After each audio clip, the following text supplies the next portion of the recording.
Era solo una vela, pero en 1942, dentro de un refugio subterráneo en Londres, se convirtió en la frontera entre la vida y la muerte. Mientras afuera caían bombas, adentro un grupo de niños temblaba de frío bajo una losa de concreto. No había electricidad, no había leña, solo una anciana que sin decir palabra colocó una lata vacía, la llenó de arcilla seca y encendió una pequeña llama en su centro. El calor comenzó a subir lentamente.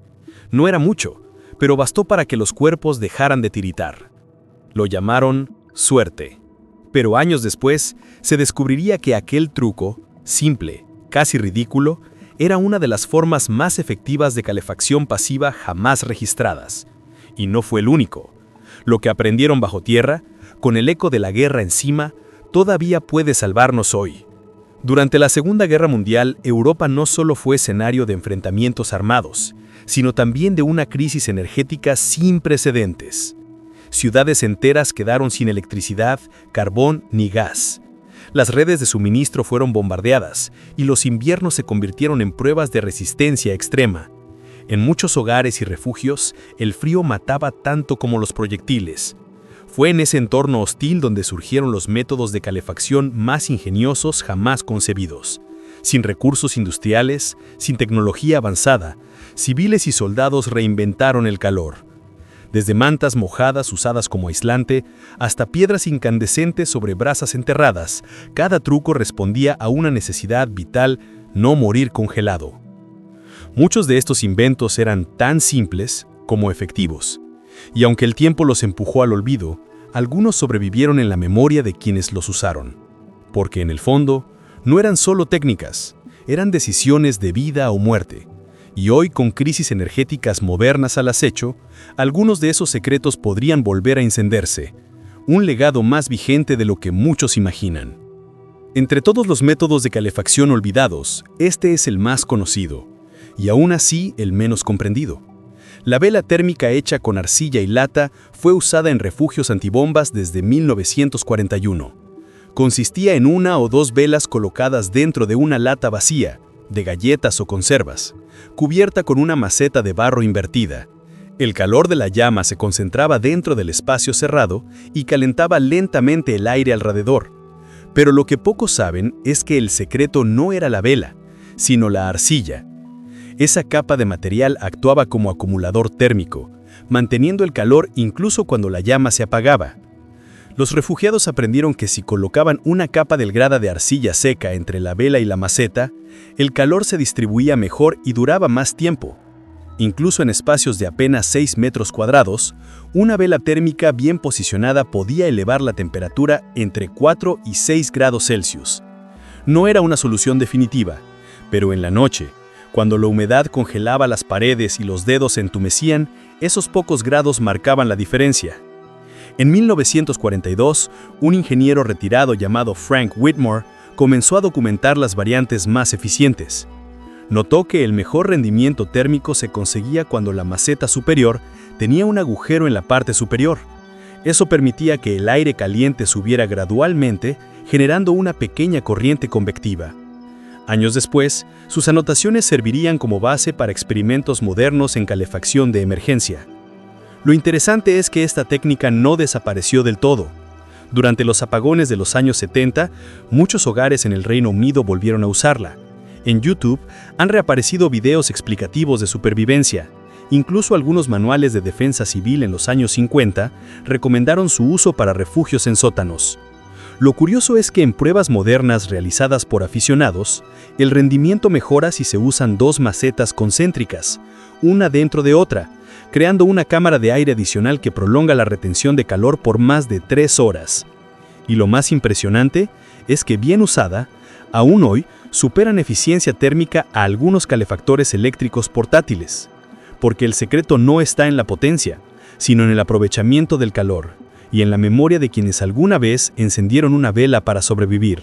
2. Botellas de agua caliente bajo mantas de lana. Si había un objeto que no faltaba en ningún refugio durante la guerra, era la botella metálica. Y no solo por el agua.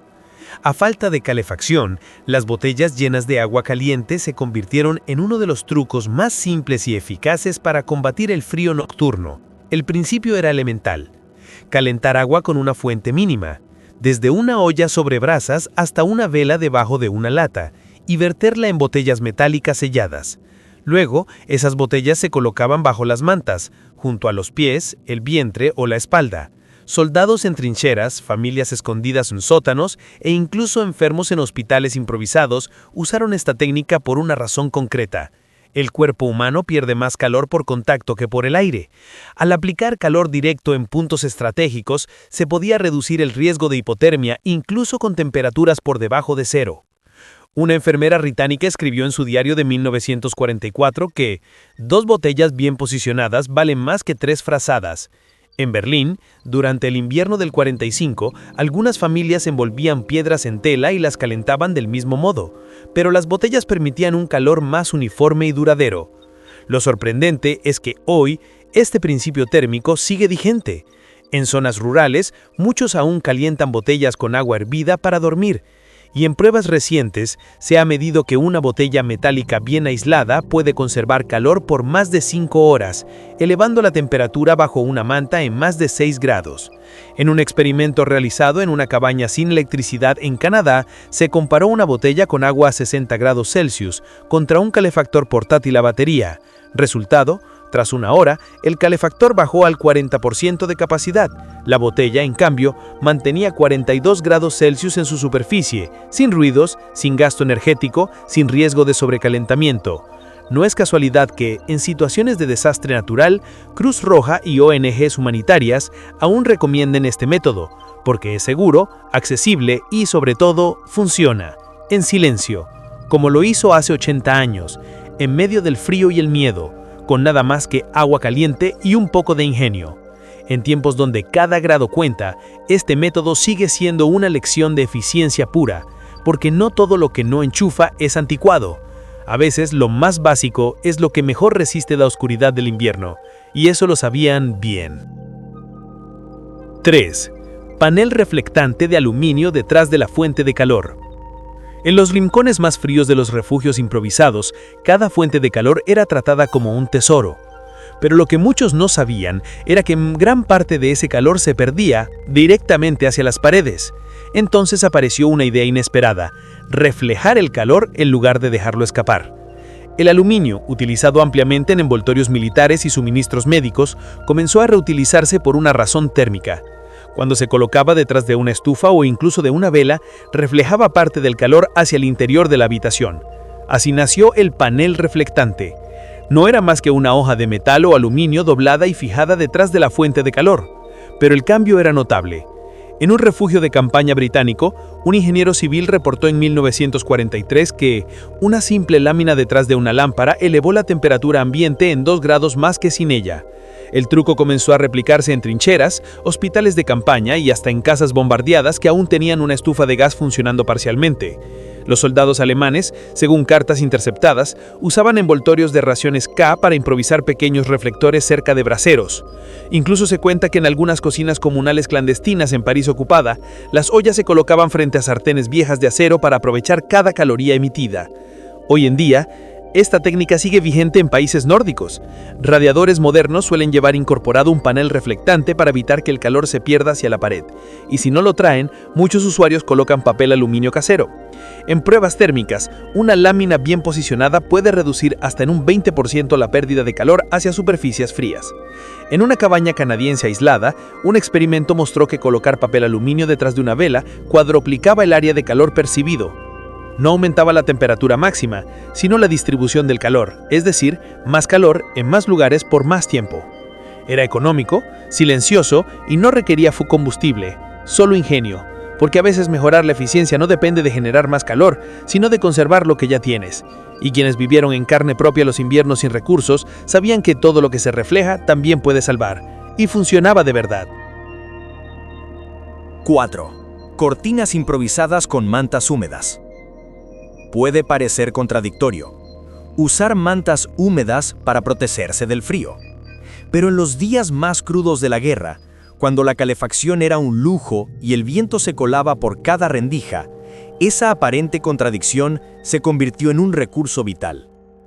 El truco consistía en colgar mantas ligeramente humedecidas, no empapadas, en las ventanas o en las entradas de habitaciones pequeñas. Al hacerlo, se lograba una doble función: bloquear corrientes de aire y regular la humedad ambiental, reduciendo la sensación térmica extrema. Los civiles en Londres y Varsovia aprendieron esto por observación. Los espacios donde había ropa colgada tras lavados tardaban más en enfriarse. La tela húmeda actuaba como un tampón térmico, frenando los cambios bruscos de temperatura. Incluso, en algunos casos, lograba absorber parte del aire frío que descendía por las paredes, manteniendo el centro del cuarto más estable. Una mujer polaca escribió en 1943: colgar la ropa mojada no era por limpieza, era por sobrevivencia. En refugios improvisados, muchas veces se combinaban cortinas húmedas con mantas secas en las paredes. Se creaban microclimas que, aunque rudimentarios, ofrecían una protección real frente al clima exterior. Hoy, entendemos mejor la física detrás del método. La evaporación de la humedad genera una barrera térmica que estabiliza la temperatura del aire cercano, y si bien no calienta por sí sola, ayuda a conservar el calor generado por otros medios. En ensayos realizados en habitaciones aisladas, una manta húmeda bien colocada logró mantener el calor un 18% más que una ventana descubierta. En zonas de conflicto moderno, como Siria o Ucrania, se han documentado usos similares: mantas gruesas colgadas en marcos de puerta para dividir espacios y conservar calor en áreas críticas. No es una solución permanente, pero en una noche sin electricidad, sin calefacción y con el viento cortando el aire, una simple manta húmeda puede ser la diferencia entre temblar sin control o conservar algo de calor. Y aunque suene rudimentario, sigue siendo una técnica recomendada por organismos de respuesta humanitaria en climas extremos, porque cuando se combina con otros métodos, puede extender la retención térmica por horas. En un mundo donde la energía falla, hasta una cortina mojada puede convertirse en un muro invisible contra el frío. 5. Piedra calentada sobre brasas. Adaptación moderna segura. Antes de que existieran baterías portátiles o calefactores modernos, la piedra fue el banco de calor más confiable del ser humano. Durante la Segunda Guerra Mundial, en refugios improvisados y trincheras, calentar una piedra sobre brasas y usarla como fuente térmica era una práctica tan común como encender una vela. Pero lo interesante es cómo se perfeccionó. No cualquier piedra servía. Se preferían rocas densas, sin grietas visibles, que no estallaran al calentarse. Granito, basalto o incluso adoquines viejos servían bien. Se calentaban lentamente sobre una fuente de brasas, en una estufa, un fogón o incluso una chimenea deteriorada, y luego se envolvían en tela gruesa. Estas piedras se colocaban dentro de sacos de dormir, bajo camas improvisadas o en el centro de una habitación pequeña.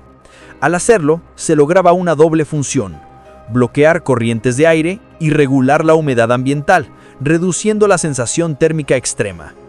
Los civiles en Londres y Varsovia aprendieron esto por observación. Los espacios donde había ropa colgada tras lavados tardaban más en enfriarse. La tela húmeda actuaba como un tampón térmico, frenando los cambios bruscos de temperatura.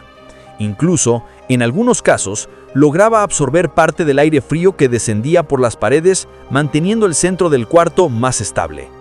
Un dato curioso: soldados del Frente Oriental solían enterrar piedras calientes bajo la nieve dentro de sus trincheras para generar una especie de suelo templado.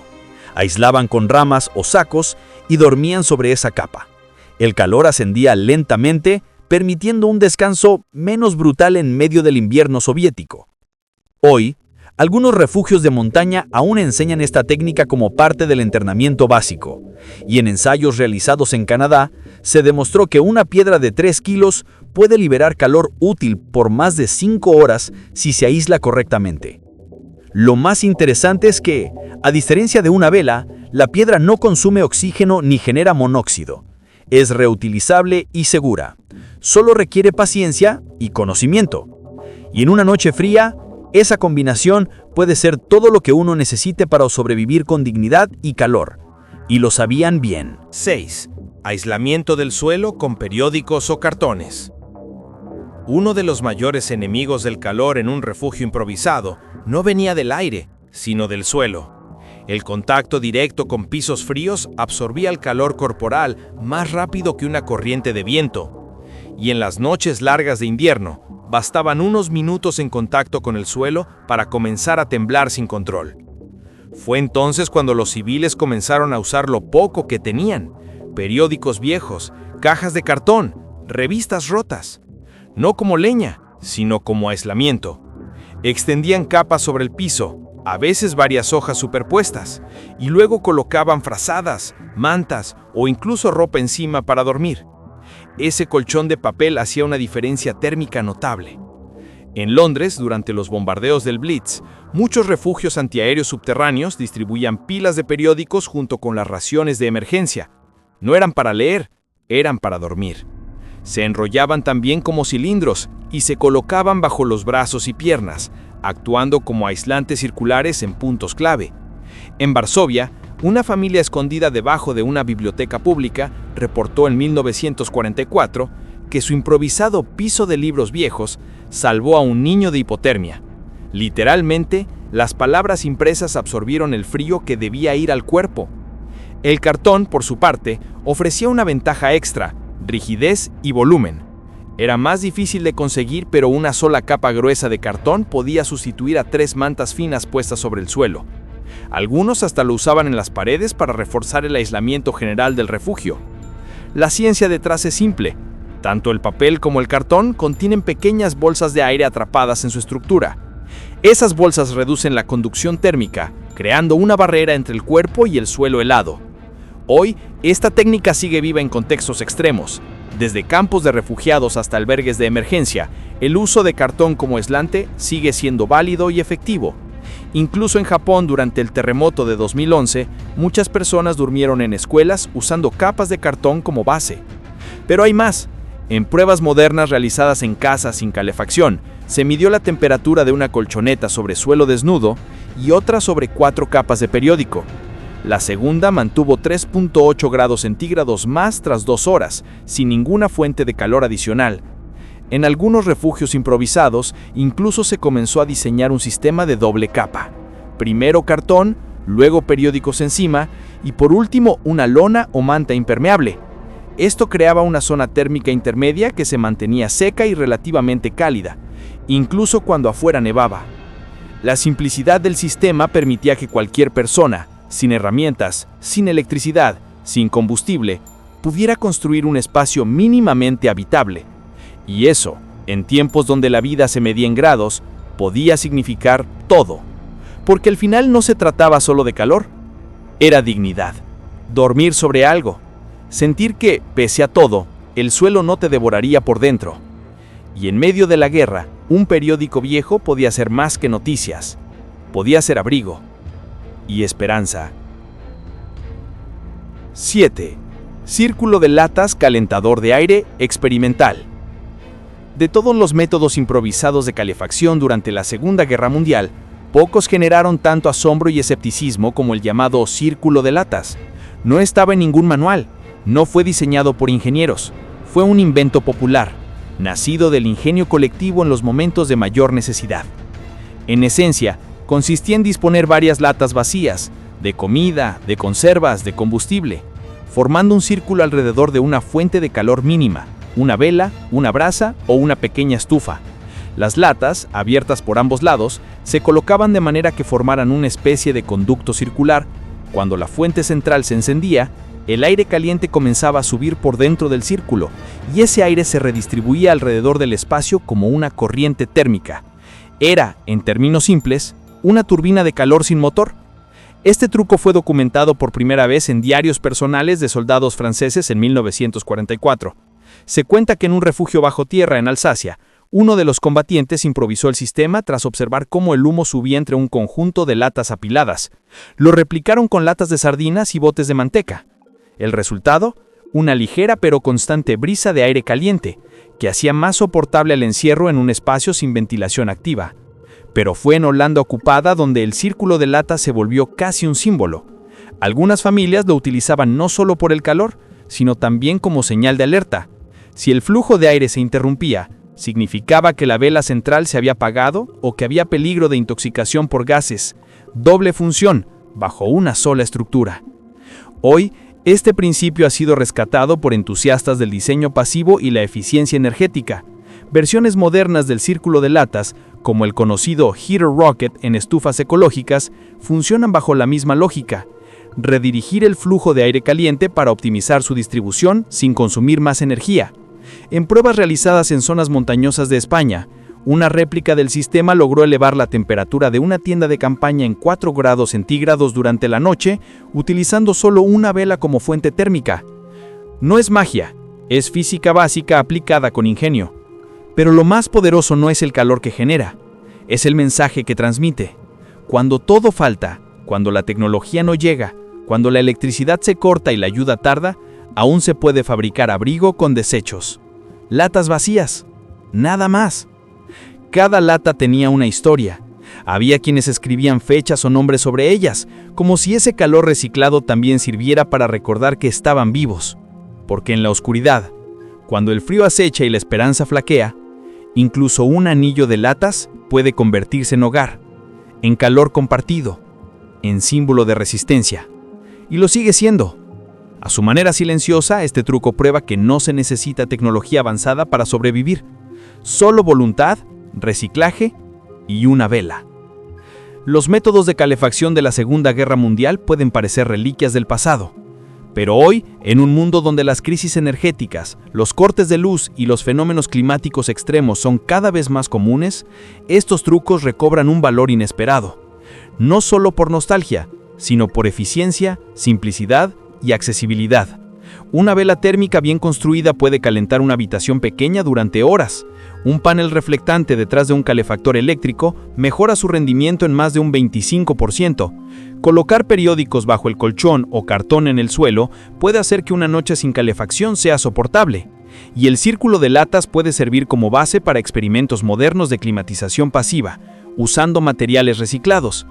Además, la lógica detrás de estos trucos no depende de una época específica, depende de una premisa eterna: cómo conservar el calor sin desperdiciar energía.